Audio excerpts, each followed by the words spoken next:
I watched you on Tim Pool just recently, Mhm. and you had mentioned about how we need elites to sort of decouple. And I don't know if you can see it. I'm wearing my "The Elites Hate You" sweatshirt, so I think we're on the same page regarding the elites and how they control this country.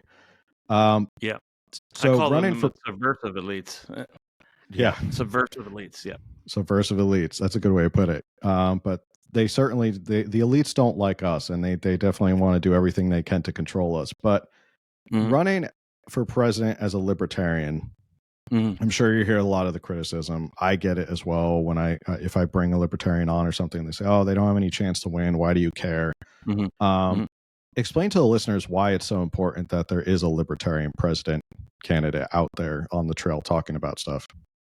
Well, somebody has to represent liberty in a principled fashion, and that's where the libertarian candidate comes into play. The thing about libertarianism, if it is, if you hold the view, it is the most principled position out there, and it gives you a guidestone for treating any kinds of issues that come up, uh, and uh, and you're not just swaying with public opinion, trying to test the waters with different views. You're actually making a principled stand on all these issues of the day, and this is very important for the American public and any particular nation state population to hear. They need to know what it is that liberty is. They need to know what liberty is and why it's the most essential property that human beings have, and why, in fact, it has to be defended. So, while we may not win the election, and I'm not deluded enough to think that listen, I want to win, but I'd like to win the lottery too. Uh, but but winning, we have to redefine it in terms of creating more libertarians, Mhm. producing, getting. It's a 50-state media tour, Mhm. and it is also an opportunity to reach the public in a way that they won't be reached by these uh, you know equivocating and uh, rather compromised politicians that are on the stage. Mhm. I'm not a politician at all. I never had any political ambition whatsoever. I was asked to run by the Mises Caucus of the Mises Caucus of the Libertarian Party, and I have spoken for them at various events, and I'm a big believer in their vision, and so they asked me to basically be the spokesperson for that vision, and that's why I accepted it.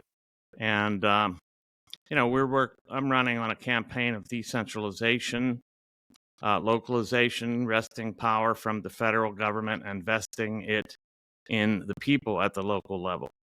And so that's the message. We're not talking about some white knight riding into D.C.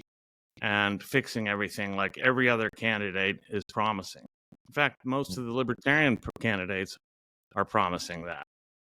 I think I'm the only candidate in the entire race, including all the other parties, that's not promising things that can't be done. And I don't think that this system can be reformed or fixed or even overthrown from the top down. It has to be done from the bottom up.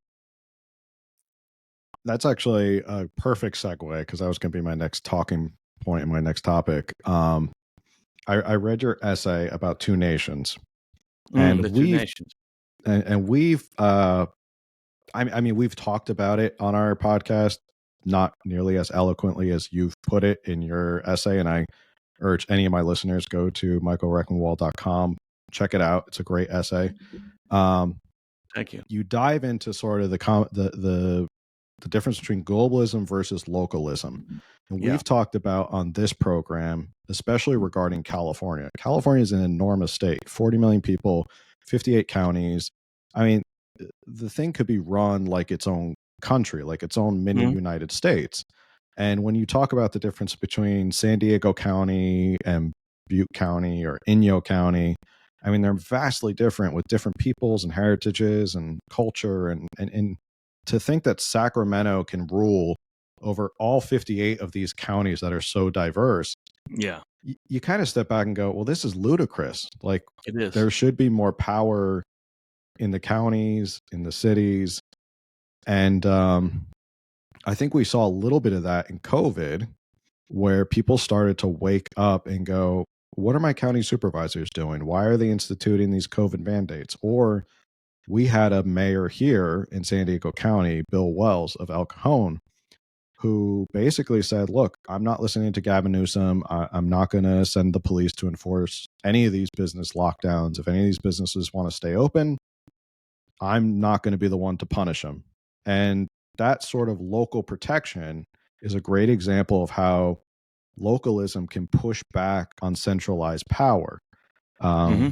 So could you talk a little bit about that and sort of this idea of localism and bringing the power back to localities? Yeah, that's right. And COVID is a great example of why this why this is necessary. In fact, because to drive their agenda, whether the statist, globalist, whatever you want to call them, they need to drive their agenda into the fabric of society at the local level for their policies and imperatives to succeed.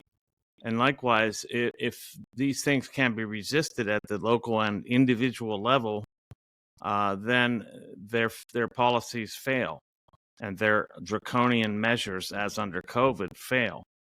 So that's why localism is so important. So the idea is that now it's important to put people in place in local offices that are supportive of and fighting for freedom, and that are trying to resist centralized control on unconstitutional laws and mandates, and are nullifying them by virtue of the 10th Amendment, frankly.